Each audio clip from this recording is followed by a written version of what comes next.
Hello everyone, CST पर आपका स्वागत है। फ्रेंड्स, आज के सेशन में हम बजट 2021-22 के कुछ इम्पोर्टेंट पॉइंट्स डिस्कस करेंगे जिनकी पॉसिबिलिटी एग्जाम में आने की है। बहुत सारी चीजें थी, लेकिन जो मुझे अपनी तरफ से इम्पोर्टेंट लगती है वो कुछ चीजें मैं आज इस लेक्चर में डिस्कस करूंगी। चलिए दोस्तों, स्टार्ट करते हैं आज का सेशन। सी फर्स्ट पॉइंट, पहले कुछ बेसिक इन्फो कर लेते हैं, then we focus on 2021-22. Article 112 of the Constitution of India lays down it is a statement of the estimated expenditure and receipt of government for a particular year. यानी कि article 112 के according जो budget है, financial budget को हर साल present करना necessary है। Point number 2, India first ever budget presented by James Wilson. ये भी कई बार आ जाता है कि इंडिया का पहला बजट किसने प्रेजेंट किया था? जेम्स विल्सन ने। नेक्स्ट पॉइंट, निर्मला सीतारमण ने बजट कितनी बार प्रेजेंट किया है? 3 टाइम्स। ये थर्ड टाइम था। 21-22 किया था उनका थर्ड टाइम। ये पहला डिजिटल बजट था, पहली बार डिजिटली बजट को प्रेजेंट किया गया था। जो बजट है वो 6 पिलर के ऊपर बेस था। फर्स्ट पिलर था health and wellbeing, second pillar physical financial capital and infrastructure, third one inclusive development for aspirational India, reinvigorating human capital, innovation and research and development. Minimum governance, minimum government and maximum governance. तो question आ सकता है आपको कि भाई कुछ आपको उसमें पॉइंट्स दिए होंगे, which of the following is not the 6 pillar of union budget 2021-22। तो इस तरह से ये 6 के 6 चीजें याद रखना भी आपके लिए नेसेसरी है। Total outlay for health and wellbeing, इस बजट में हेल्थ और वेलबींग के लिए कितना एलोकेशन किया गया? 2.23 लाख करोड़। कोरोना वैक्सीन के लिए इस बजट में 3500 करोड़ का टारगेट रखा गया। और जो एयर पोल्यूशन है, एयर पोल्यूशन के लिए 14 अर्बन सिटीज में प्रोग्राम चलाया जाएगा जिससे कि एयर पोल्यूशन कम किया जाए, एयर क्वालिटी को इंप्रूव किया जाए। उसके लिए इस बजट में 2217 करोड़ अलॉट किए गए हैं।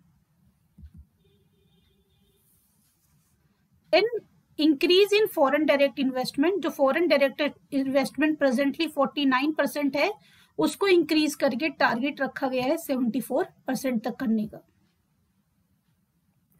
डिस इन्वेस्टमेंट का टारगेट रखा गया है 21-22 में 1.7 लाख करोड़ जो है डिस इन्वेस्टमेंट से कलेक्ट किया जाएगा। डिस इन्वेस्टमेंट क्या होता है? जो गवर्नमेंट कंपनी है, गवर्नमेंट कंपनी अपनी होल्डिंग को यानी कि अपने शेयर्स को प्राइवेट प्लेयर्स को सोल्ड कर देगी। और इस ईयर में टारगेट रखा गया है यानी कि 2021-22 में ये 3 कंपनियों की सेल का जो प्रोसेस है उसको कंप्लीट कर दिया जाए, BPCL, IDBI and air India. Question number 12 point, amount is allocated for agriculture and rural sector. Agriculture और रूरल सेक्टर के लिए 16.5 लाख करोड़ का एलोकेशन किया गया है। जो एमएसपी है उसके लिए कहा गया है कि जो भी कॉस्ट होगी हर कमोडिटी की उसका 1.5 टाइम एमएसपी दिया जाएगा।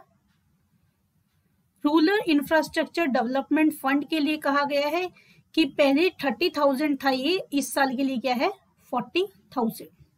यानी कि क्या कर दिया गया है? इस फंड को 10,000 से बढ़ा दिया गया। तो आपसे ये भी पूछ सकते हैं रूरल इंफ्रास्ट्रक्चर डेवलपमेंट फंड कितनी अमाउंट से बढ़ाया गया है या फिर करंट ईयर के लिए कितना है? प्रीवियस ईयर का 30,000 था, 30,000 करोड़। करंट ईयर यानी कि 2021-22 के लिए 40 करोड़ है और डिफरेंस कितना है? 10,000 करोड़ का। As per the budget, how many farmer are registered on e marketing? कितने रजिस्टर्ड हुए हैं ई मार्केटिंग के लिए, यानी कि ऑनलाइन मंडी बनाई गई है, उसमें जो है फार्मर और मंडीज रजिस्ट्रेशन करेंगे। अभी तक उसमें 1.68 करोड़ फार्मर रजिस्टर्ड कर चुके हैं।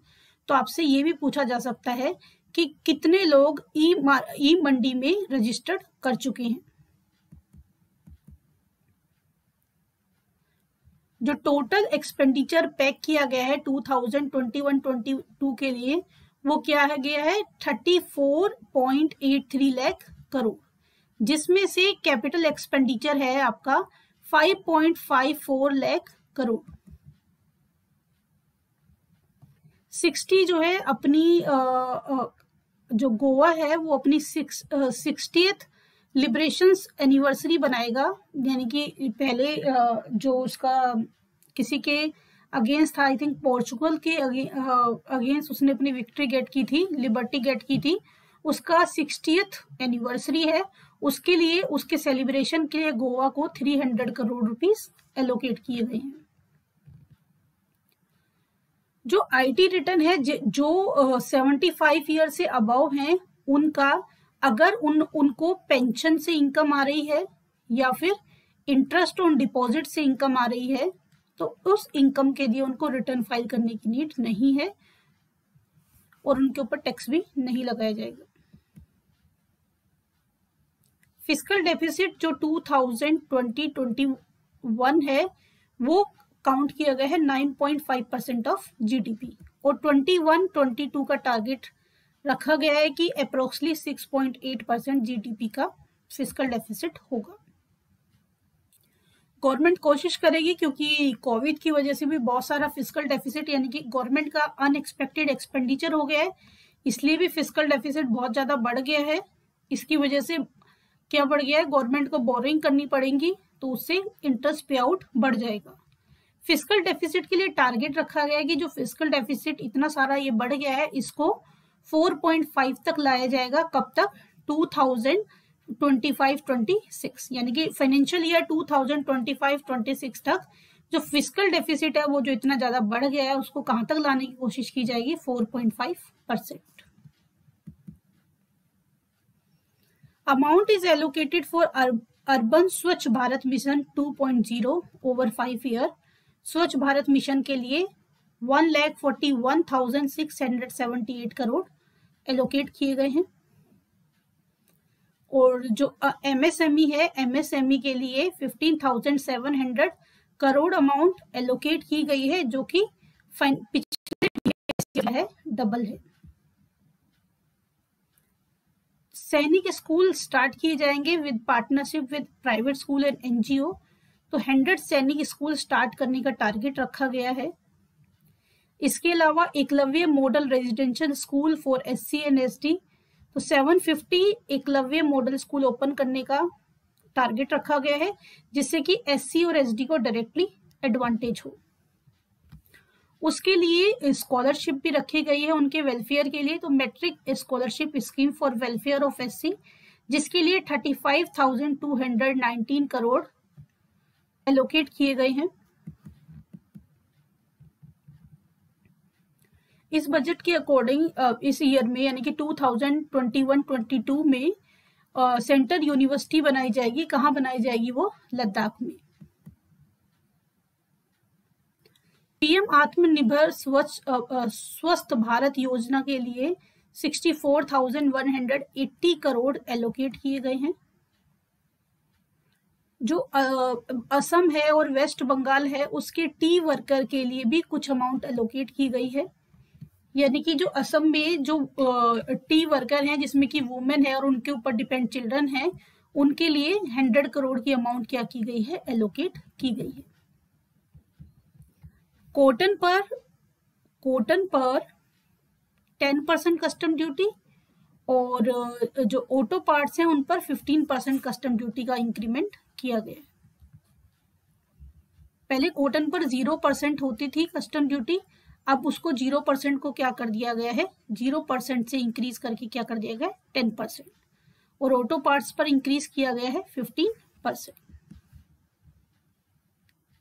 फर्स्ट डिजिटल सेंसस होगा 2020-21 में, जिसके लिए 3,768 करोड़ का एलोकेशन किया गया। देखिए 2021 में सेंसस फिजिकली तो पॉसिबल नहीं है कोविड की वजह से, तो पहला डिजिटल सेंसस होगा ये, और इसके लिए अमाउंट एलोकेट किया गया है 3,768 करोड़।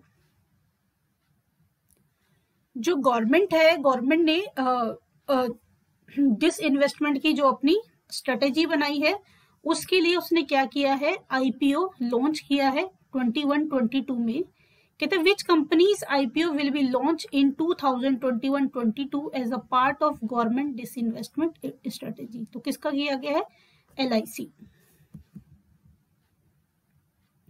2021-22 में अनाउंस किया गया है व्हीकल स्क्रैपिंग पॉलिसी, जिसमें कि रखा गया है 15 ईयर फॉर कमर्शियल ईयर, यानी कि जो कमर्शियल व्हीकल हैं उनका 15 ईयर्स के बाद चेकिंग की जाएगी और फिर उनको यूज करना है या नहीं करना उसका परमिशन लेना पड़ेगा, और पर्सनल व्हीकल के लिए 20 years. Mega investment textile park बनाने की योजना बनाई गई है आने वाले 3 सालों में, और टारगेट रखा गया है कमिंग 3 ईयर में 7 मेगा टेक्सटाइल पार्क बनाए जाएंगे। रोड ट्रांसपोर्ट एंड हाईवे के लिए 1.18 लाख करोड़ अमाउंट एलोकेट की गई है। इसके अलावा इंपॉर्टेंट है कि गवर्नमेंट के रेवेन्यू का कौन सा पार्ट कहां से आता है, यानी कि अगर गवर्नमेंट के पास पैसे आए हैं तो उस पैसे का कितना परसेंटेज कहां से आए। अगर मैं गवर्नमेंट के रेवेन्यू की बात करती हूँ तो बोरिंग एंड अदर लाइबिलिटी से 36%, बहुत बड़ा पोर्शन है। कोविड की वजह से गवर्नमेंट का एक्सपेंडिचर बढ़ गया, इनकम के सोर्स कम हो गए हैं, तो उसको क्या करना पड़ रहा है, बोरो करना पड़ा।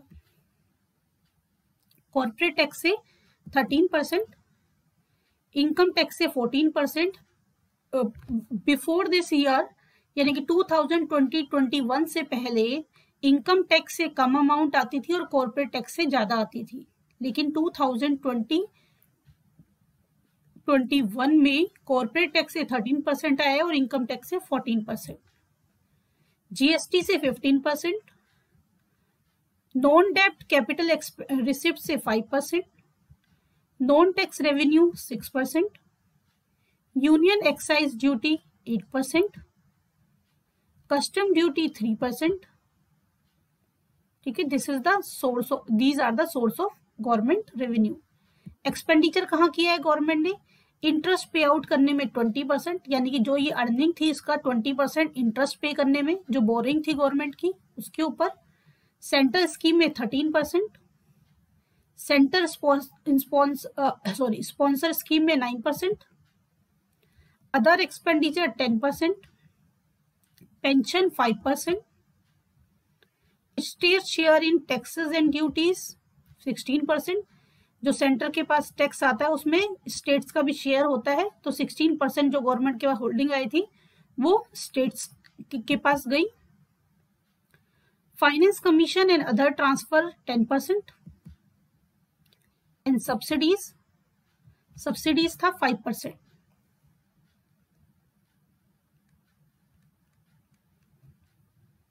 These are the government revenue and expenditure resources। तो दोस्तों ये थे कुछ इंपॉर्टेंट पॉइंट। बजट में बहुत सारी चीजें थी, लेकिन मैंने अपने पॉइंट ऑफ व्यू से जो मुझे इंपॉर्टेंट लगा कुछ पॉइंट यहाँ पे क्विक रीजन में आपके साथ डिस्कस किए। तो दोस्तों अगर आपको सेशन अच्छा लगा हो तो सेशन को लाइक कीजिए, अपने दोस्तों के साथ शेयर कीजिए।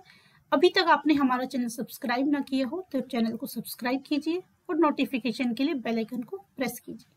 मिलते हैं दोस्तों नेक्स्ट सेशन में, तब तक के लिए बाय बाय, टेक केयर।